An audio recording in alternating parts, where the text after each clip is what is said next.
El Partit Popular no té intenció de convocar eleccions autonòmiques anticipades a la Comunitat Valenciana. Ho ha dit el seu secretari general, Serafín Castellano, durant un debat sobre les preocupacions socials i les respostes polítiques davant de les eleccions autonòmiques de 2015.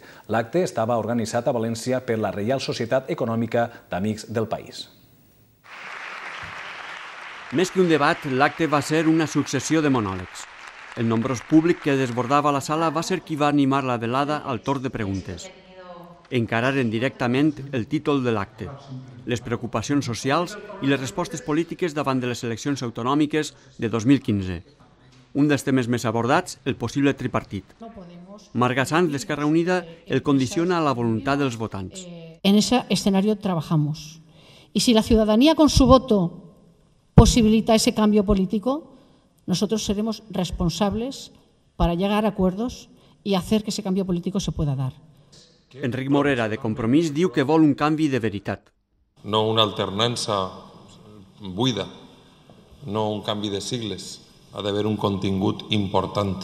I en aquest contingut nosaltres ens comprometem a no defraudar a una ciutadania que vol que se facin les coses d'una altra manera, no?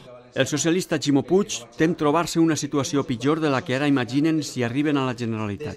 La situació que se va tornar el proper govern de la Generalitat serà una situació que, saben vostès tots quina serà, però serà pitjor de la que se pensen vostès. Per tant, el que hi ha que fer és fer un gran acord de comunitat. I Serafín Castellano, del Partit Popular, afirma que es rendixen els covards i que convoquen eleccions anticipades els que no tenen idees ni projectes.